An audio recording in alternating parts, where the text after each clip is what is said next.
يا أمي أقطف دوما أحلى الزهر سار تعطر كل البيت تنتظر قدومك يا أمي. لوگ آج کل بزرگ میں پتہ ہے کیا چیز دیکھتے ہیں؟ بس ذکر، تسبیحات، ایسا بالکل بیٹھا ہوا ہو، ہل ہی نہ سکے، بس اس طرح کا بزرگ دیکھتے ہیں. تو ہم نے وہ بتا رہے تھے کہ میرا یہ معمول تھا، بہت پرانا واقعہ ہے. وہ کہتے ہیں میرا معمول ہے کہ میں صحیح بخاری اپنے بستر کے ساتھ رکھ کے سوتا ہوں. بعض لوگ صحیح بخاری اس لیے رکھتے ہیں تاکہ کھول کے لوگوں کو فرقہ واریت میں الجھائیں. ٹھیک ہے نا؟ یہ دیکھو اس میں تو یہ لکھا ہوا ہے امام حنیفہ کی تو یہ رائے ہے، اس میں تو یہ لکھا ہوا ہے فلانے کی تو یہ رائے ہے، تو ایک نئی دکان کھولنے کے لیے. تو وہ انہوں نے صحیح بخاری رکھی ہوئی ہے. کہہ رہے میں نے یہ عزم کیا ہوا ہے کہ جیسے ہی کوئی حدیث سامنے آئے گی تو کم از کم ایک مرتبہ اس پر عمل لازمی کروں گا. تو کہتے ہیں میں نے جب صبح اٹھ کے حدیث کھولی تو اس میں لکھا ہوا تھا کہ جو چاہتا ہے کہ اللہ اس کی عمر میں برکت دے، اسے چاہیے کہ رشتہ داری جوڑے، اسے چاہیے کہ رشتہ داری جوڑے. کہہ رہے میں نے کہا اب رشتہ داروں کے ساتھ کوئی اوکھا سلوک کرنا ہے نا، یہی کہتے ہیں نا پنجابی میں اوکھا، کوئی بڑا اچھا سلوک کرنا ہے. ہم ہوتے تو ہم کہتے آج سب سے سلام دعا کر کے خیریت پوچھو، اچھا سلوک ختم. کیا خیال ہے؟ میں نیت کرتا ہوں اچھا سلوک کرنے کی. فون اٹھایا، بڑے بھائی سے خیریت، اچھا وعلیکم السلام، چھوٹے بھائی سے خیریت، بہن سے خیریت، ابا اماں ٹھیک، چلو آج ہم نے سب سے کیا کر لیا؟ بولو بھائی. یہ ہوتا. تو کہتے ہیں کہ اللہ کی قدرت کہ کہتے ہیں کہ میرا ایک شاگرد تھا. ہاں کہتے ہیں میرے پاس، یہ پرانی بات ہے نا، تو میرے پاس کچھ پیسے پڑے ہوئے تھے، 25,000 روپے. وہ 25,000 اس وقت ایک رقم تھی اور ان کے لیے تھی، کیونکہ ان کے پاس تو 25 بھی نہیں تھے نا. جو غریب ہو اس کے لیے تو 25,000 بہت ہے نا. تو میرے پاس پڑے ہوئے تھے کتنے؟ 25,000. تو وہ میں نے اپنی کسی ضرورت سے رکھے ہوئے تھے. کہہ رہے ہیں بالکل وہی ضرورت میرے بڑے بھائی کو بھی تھی.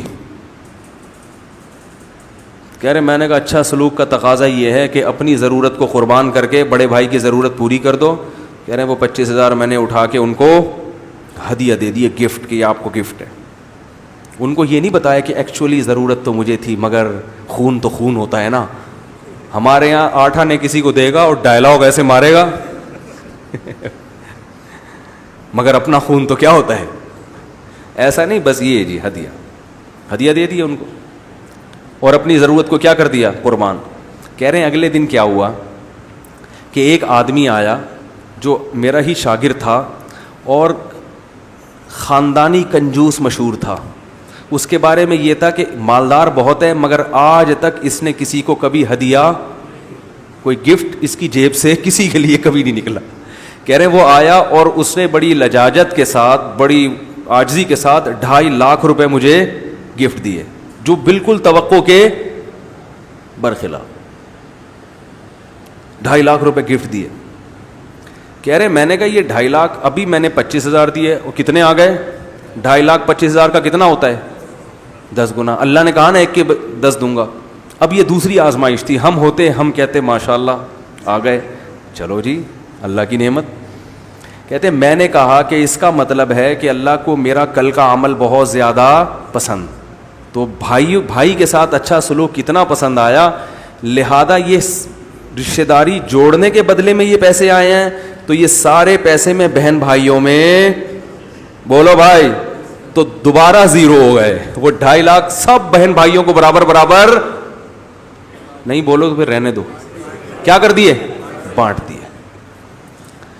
فیملی پلاننگ والے اس فلسفے کو، بولو بھائی، وہ جو ذہن دے رہے ہیں نا آپ کو، اس میں یہ کہ اپنے بچے پہ خرچ نہ کرو. بہن بھائی تو دور کی بات ہے بھائی، پیدا اس لیے نہیں کرنے دے رہے نا کہ خرچ کرنا پڑ جائے گا.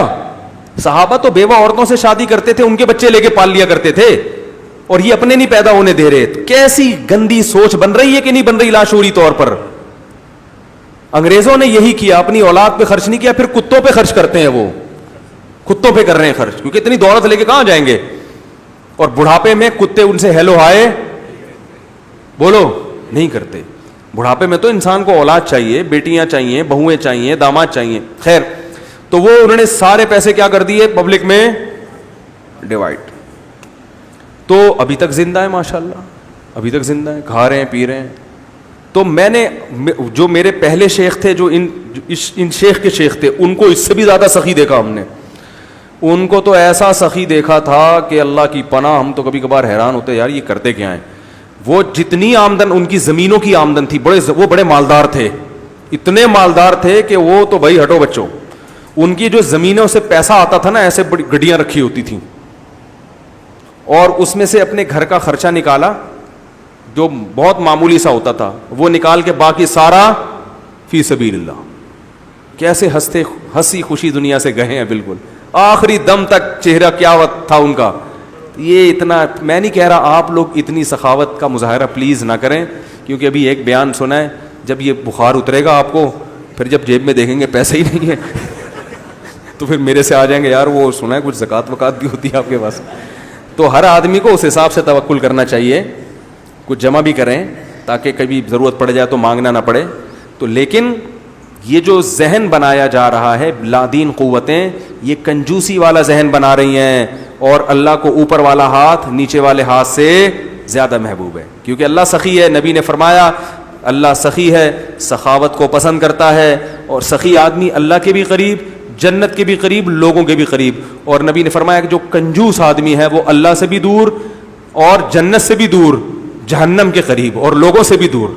لوگ بھی دور بھاگتے ہیں پیسے نہ مانگ لئے, لیمو نچوڑے کم بخت خرچ کرے گا نہیں. اللہ تعالی ہمیں سمجھنے کی عمل کی توفیق عطا فرمائے.